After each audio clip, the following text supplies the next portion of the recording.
So this is how you should let Achilles out of his kennel every single time. When you walk up to the kennel, ask him to sit. Now, if he's already sitting like he is right now, you have to still say the command, because if you don't say the command and you open the door, he has the right to come out. So sit, and then remember to mark. Yes. Yes is the marker. So I'm going to repeat that. Sit. Yes. Then open casually, right? And then step aside from the door. Don't free him immediately. Step away, right? Make sure the door is open so that when you free him, nothing is preventing him from coming out. Okay. So when you step aside, then you free him. Free. Good boy. Free. Yes. Good boy. All right. So that's how you free him, right? Achilles, good boy. Sit. Yes. Good boy. Very good. Okay. So if you want to put him back in the kennel, you usually walk towards the door and ask him to go inside with the word inside. Achilles. Yes. Inside. And then you always point. So I always point at the kennel and ask him and keep my finger pointed. And when he goes in, remember to mark, yes, good boy. Very good boy. Okay. So that's how you let him out. That's also how you let him in. Now you see, sometimes he may be adamant, especially when he comes home. He might think that, oh, now he's home, he can do anything. So when he's adamant and he doesn't want to go inside, what you do is, Achilles, come. Yes, come. Good boy, come here. Free. Achilles, free. Free. Good boy. Yes, good boy. He's confused. It's like, why did you ask me to go in and then you asked me to come back out? Good boy. Okay. So if, for example, he's refusing to go inside, what you do is you hold him by the collar, right? You hold him by the collar like that, right? My finger is under the collar. Then you bring him to the door. You bring him to the door and then you ask him to go inside. So you just get him to the edge and you say, inside. Yes. Very good. Good boy. Sit. Yes. Good boy. Very good. Okay. That's what you do. Don't drag him all the way inside. Usually just bring him to the gate. That's if for any reason he doesn't want to go inside. Okay. Achilles, free. Yes. Good boy. Very good. Good boy. Sit. Yes. Good. Down. Yes. Good. Good boy. Sit. Yes. Free. Yes. Free. Good boy. Free. Yes. Good boy. Very good boy. Good boy. Inside. Yes. Very good. So this is the best way to practice with Achilles now that he's done with his obedience training program. So now that he's coming home, it would be good to have very intentional one-on-one sessions like this with him at least twice a week, right? I will add a video of the routine when you are bringing him out of his kennel every time. That will also be another form of practice. That one will be more regular because every single time you bring him out, you will practice like that. So in the morning, you practice like that. In the evening, you practice like that. Now that he's coming home, it's important to make sure that you do that so that his mind doesn't tell him that now that he's home, all this is over and he can go back to how he used to do things. No, you need to let something send a signal that this is continuing. So that will help a lot with that. And then twice a week you do this. And also at least twice a week you walk him. And I'll add a video of how to properly walk him. So obviously, as you can see, I have his attention. Because when we started the session, I gave him a treat. For my treats, I always like to use chopped up chicken sausage. So I chop them up into small pieces like this, as you can see. So I've given him a treat to kind of let him know we are in class, right? Another way of letting him know we are in class is putting him on the leash. So for now, we are just practicing commands and we are in an enclosed space. That's why he's off leash, right? It's a small enclosed space, so I can do that. If your compound is wide, I would recommend you practice this with a leash on him, right? You just hold it in one hand. So the first thing you should practice is his response to his name. So if he's here and I'm here and I call his name, if he's facing there, the moment he gives me attention, I have to mark it. Achilles, yes. So when I mark it, you see he gets up and he comes. Now, I always mark with my arm stretched out. The arm is stretched out because he gets treats from the hand. So the hand is now very valuable to him. So even if I don't have treats and I call him, it's the hand I can use to guide him. Achilles, yes, see where he comes. He comes to the hand. Meanwhile, there's nothing in it. So the hand has become a very powerful tool for you to guide him. Now, when you are practicing, I want you to, for your first month, maybe even 2 months, depending on how you progress, to always use treats so that you continue to build a relationship and build your own confidence in how you communicate with him and then get responses. So every time I call him, you'll notice that my arm is stretched out to encourage him to come. My arm is stretched out, I haven't called, he's not coming. So it's not the arm stretching out that is calling him. It's just after he responds, this is what encourages him to come here and not go to my side or this side, right? Achilles, yes. Now you notice the yes has even become like a boost. When he hears it, he knows he's on the right track, so he moves. And then when he comes, he gets the treat. It's important to mark the yes at the right time.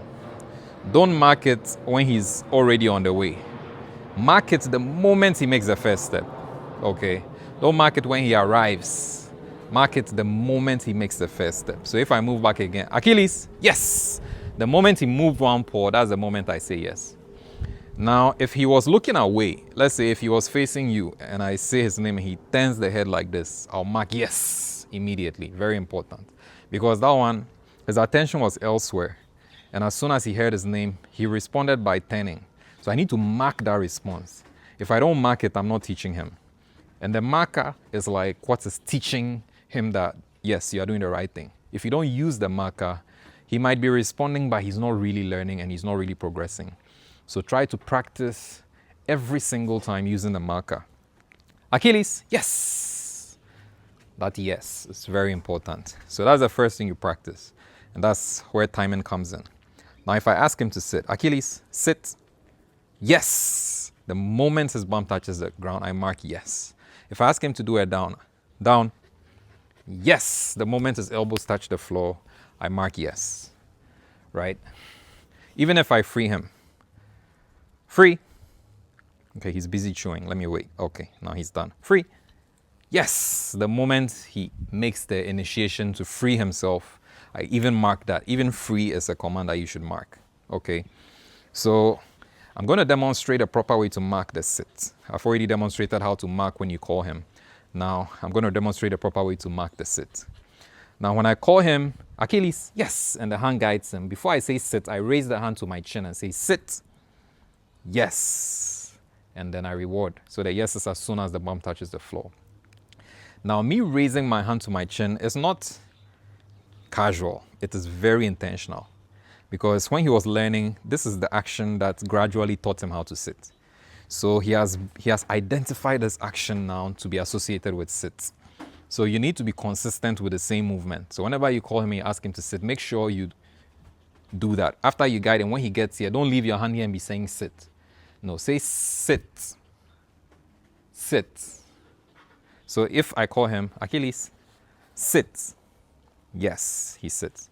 Right? Now I'm going to demonstrate it without saying sit. And you'll realize that he will still sit because the gesture has been associated with the action, right?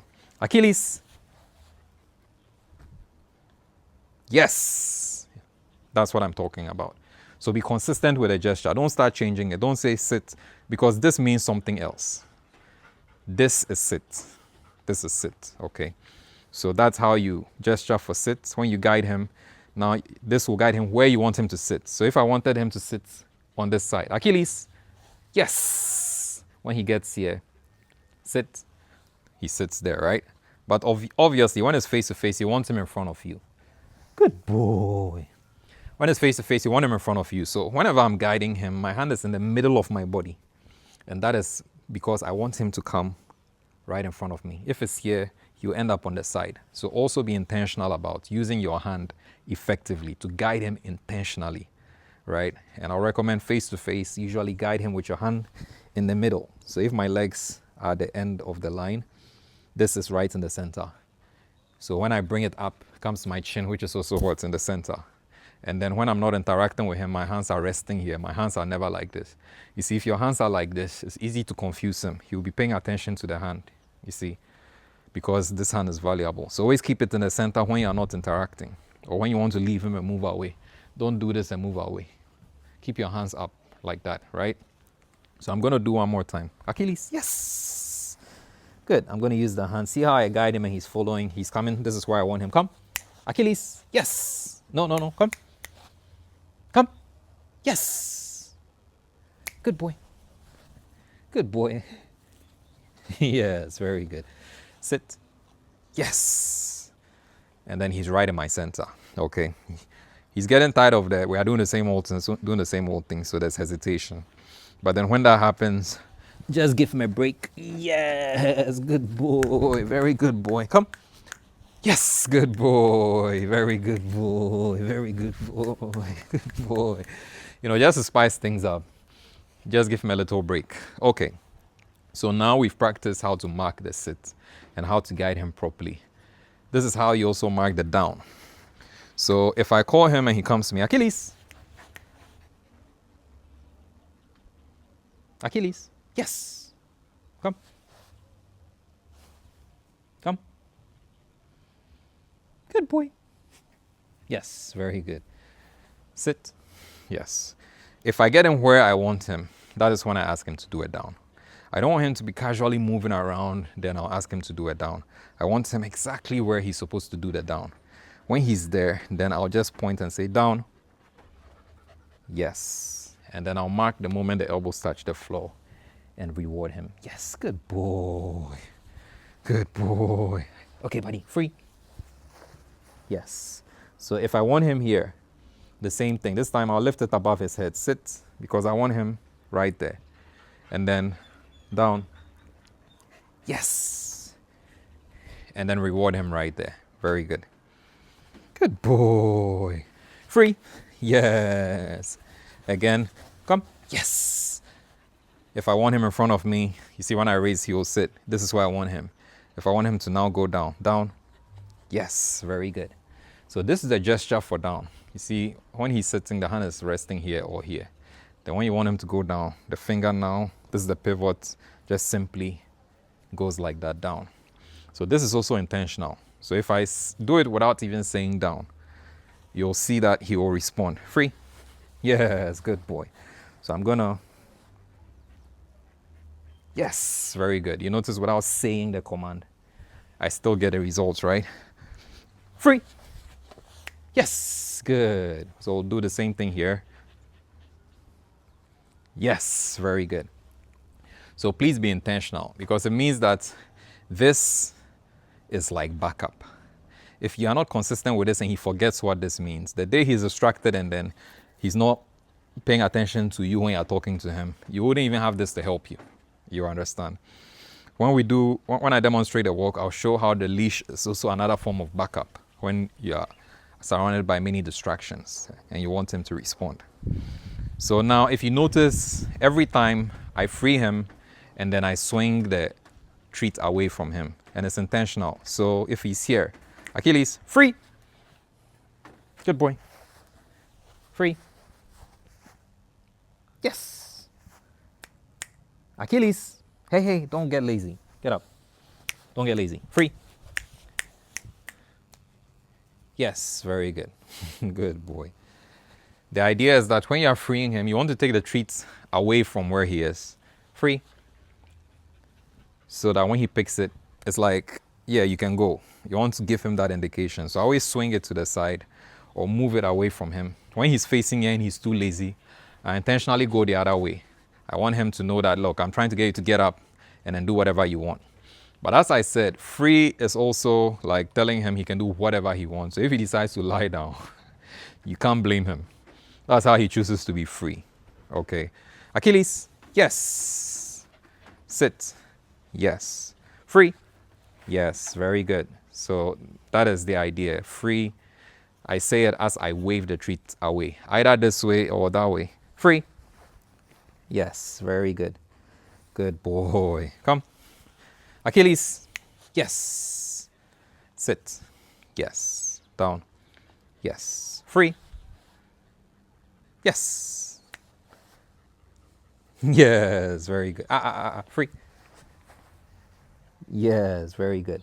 Very good. Okay. So I encourage you to make sure you move and get him to move with a free. Because movements for dogs who like the way he easily likes to chill, you have to encourage more movement. Okay. If he's chilling and you're okay with that and you reward him, he'll get used to the lazy approach. And I always say when you're teaching a dog, you want to give the dog a sense of being active, right? So that's why no matter what, if I free him, I want him to get up. And I want him to move. I want him to work for the reward because even the free is a command, right? Very good. So the final thing I want you to practice with him is teaching him to stay, which as you can see, he seems to be enjoying very much already. So with a stay, you can teach him to stay in the sit. You can teach him to stay in the down.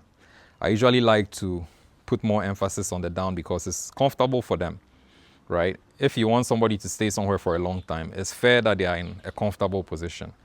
But it's good to also practice it in a sit so that you keep his mind sharp.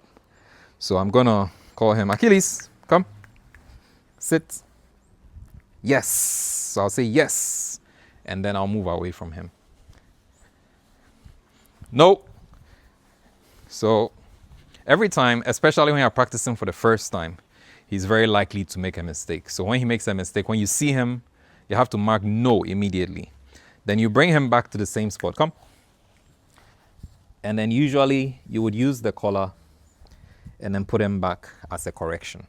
So this is the correction. Then you mark again, yes. And then you leave him again. So I give him a second chance. When I left him, he stayed. Yes, very good. Now, if I want him to stay in a sit and I come and he's lying down, all I'll do is I'll simply use the collar to put him in a sit. Then when he's in a sit, yes, I'll mark and then reward. Then when I'm done rewarding, I'll free him and start again. Free? Yes, good boy. So now that he's free, I'll start a fresh one. Achilles, come. Up. Yes, good. This way. So the same thing, sit. Yes. Then leave him. And then when I turn and he's down, mark, yes. Then I'll walk back to him and I'll reward him. Yes, very good. So you notice that usually after you do a correction, the next time he makes an effort to get it right. Free. Yes, very good. So always try to make sure that you move on to the next thing after the last one he does it properly like he just did. Then we can move on to the next phase of it, which would be now to let him do the same thing in a down, right? So Achilles, come. Yes. So this time I'll get him here, lift this so that he sits. Then I'll say down. Yes, mark, and I'm going to leave him alone again. And whenever I leave him, walk casually. Walk with the confidence that if he gets up, all you have to do is say no and go and correct him. So I walk, then he's still there, I say yes. And then I come back, and then I reward him. Yes, good boy. And then after I reward him, what do? I free him. Free! Yes, good. Very good. Okay. So usually, when it comes to the stay, that is where your adventure begins. So with a stay, it's very important to take note of how to correct him when he follows you, right? And that is what I demonstrated. When you see him following you, you have to mark no, and it has to be sharp and firm. Then you will come back and put him in place again.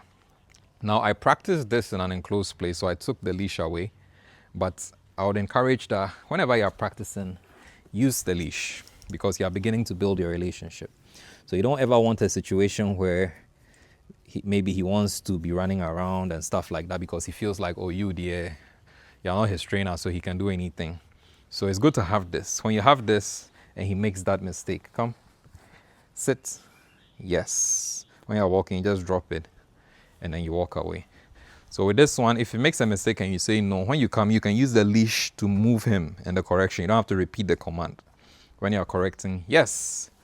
When you're correcting, you should never repeat the command, right?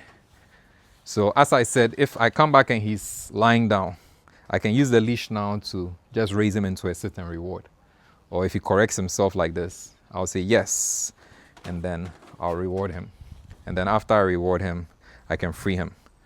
Now, if I'm going to free him and he goes back down, I'll use the leash to put him back in a sit before I free him. Yes. Just to let him understand that a sit means sit. Free. Yes. And then now free him. Okay. So we'll do the same thing with the leash this time. Yes. Achilles, this way. Sit. Yes. Down. Yes. This time in a down. Mark yes.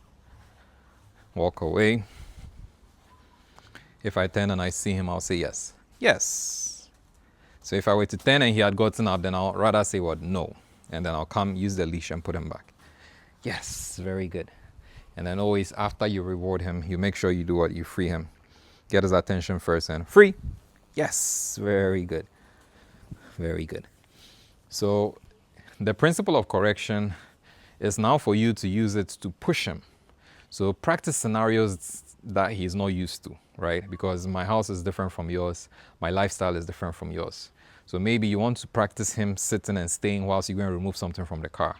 So you can deliberately let him do a stay and you're going to open your car boot. So if you open the door and then that triggers him to get up, then you quickly say no. You come back, you put him back in a sit, you mark yes. Then you go back and open the door again. So whatever you did that triggered him to make a mistake, whenever you say no and you bring him back, you're going to repeat that same action. And then when you repeat it and then he now does the proper thing, you say yes. And then you can come and reward him and then you can free him. Okay. So that is the final thing that you would practice, and then that would become your adventure. And free? Yes. Very good. Now I'm going to demonstrate the walk, right? So when he's on a leash and we are taking a walk, the relationship is supposed to be side by side like that.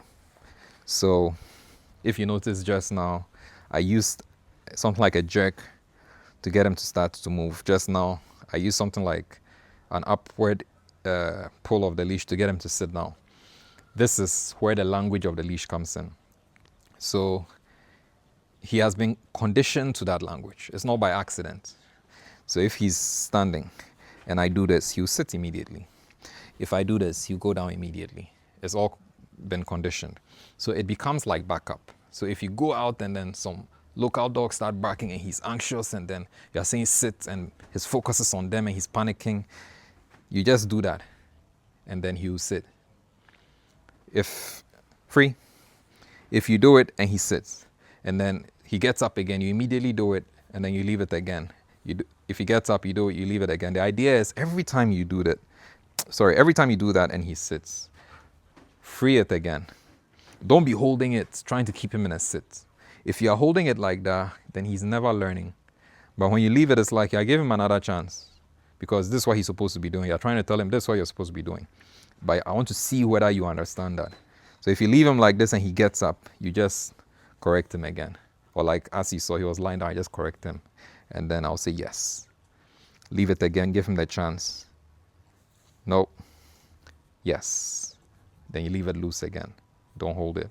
Give him the chance. Then if he's staying put, after a while, when you're satisfied that he understands and you say yes, then you can continue your walk. Free? Yes. So now when it comes to actually walking, it should be side by side. And he shouldn't be ahead of you. He shouldn't be lagging behind too much too. And how you ensure that is by sending signals. And that's what I'm doing. The signal is, it's a pop, right? You're popping to make sure that you kind of pop his neck, right? So if I want him to move forward without talking, I can, if I do this, I'm telling him something.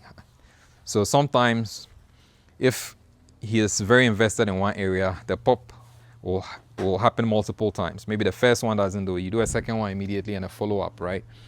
You do that instead of pulling. Pulling like this is wrong. So I'll never pull like this. If he's sitting there, I'll do that.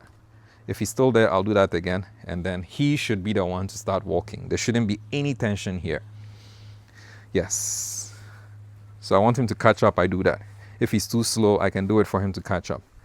Never pull. When you're pulling, he's not learning. Let's go. Yes. So he himself does the catch up and you can see it by there not being any tension here. So this is very important. And because you want him on one side, you shouldn't hold the end like this because there's too much space. So it'll be difficult for you to correct him. You should hold it short like that. Let's go. Let's go. Catch up. Yes. So even though it's short, there shouldn't be tension.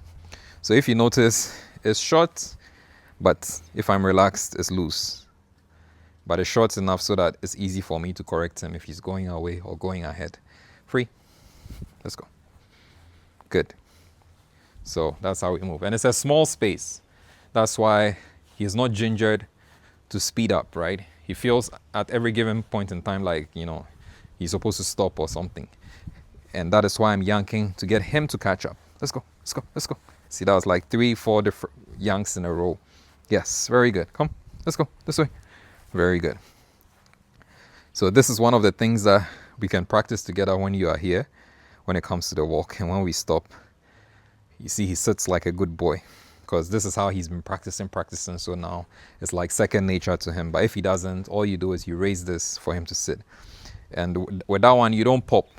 Let's go. With that one, you don't pop. You raise, you hold, and when he sits, then you let go. So with that one, you raise it and hold the tension until he sits, then you let go.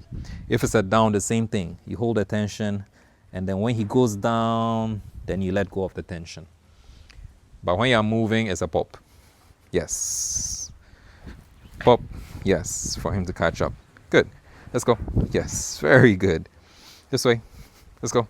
Yes, very good. Yes, good boy.